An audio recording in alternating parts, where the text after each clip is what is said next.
I will be just showing you how we can use the dynamic linking option, which is this, to add our files within a component. So as you can see that I am using the setup design option. In this setup design option, I have selected a feature. Inside the feature, I have selected this configuration component. In this component, I have selected this files node.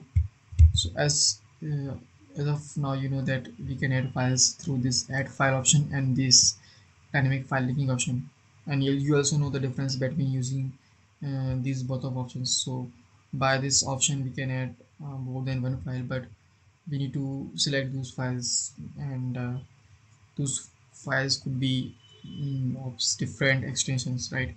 And we will be able to see the key column field for that file, just like this one. So this file has been added by this option. That's the reason we are getting this key column field, but this file was added through dynamic linking option. So yeah, so that's the reason I am not able to see the key for this qros.exe.config file, which is generated by installer copy, right? So I will tell you how we can add the dynamic file linking. So let's click to this dynamic linking option.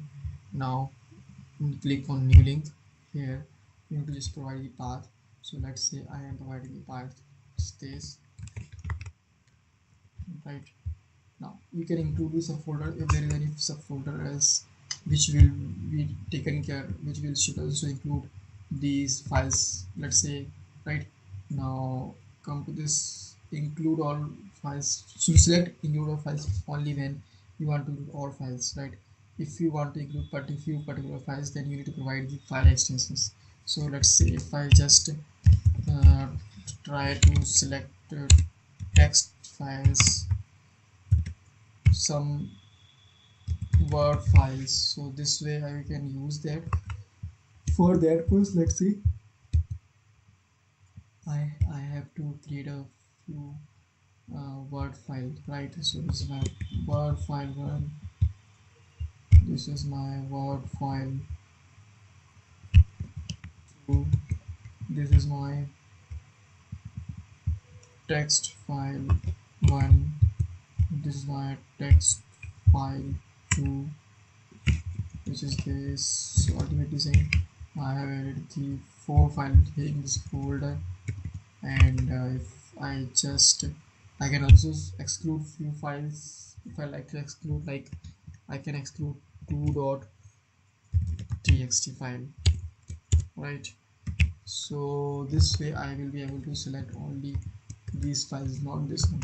So this is the way to include exclude the files based on their extensions, and I will be just selecting exclude subfolder no, because I am not looking to include the files which are residing inside all other folders like audio, whatever. So I'm just excluding this.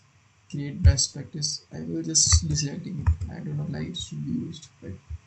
So just okay and apply. Now okay, as you can see that one doc file, second doc file, and one text file added, but this was not added, right? If and one more thing to focus is that key for these all the four files is the generated by installer, right? Well, correct. So this is the way to. So what is the use of this, or what is the impact of this dynamic linking? So let's say tomorrow or after few days you add few more text file here, right? And you add few more text file and docs file, and you need to include those files in installer as well, right? So for that thing, if you have used dynamic linking based on the file extension for a particular folder, then you do not need to come to the installer and add those files manually, right?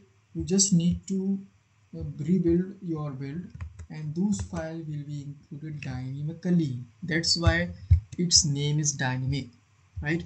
So this is the use of this dynamic file. I always use dynamic file when I have to when I do not need to use this key column, and I need to just include all the files based on the incremental development. So you know that in incremental development we could have few more files like text file, docs file, or any other config or whatever files. So for this for just for re-changing the installer, I can simply build the installer to get all the files within a single place, right? So this is the benefit of using dynamic file debugging. So please keep using it. Thanks for watching. And one more thing before finishing it, you can just go to this path variable and verify the file path should be in defined value. The path should be always in relative format, right? So this is the recommendation from my side. Thanks.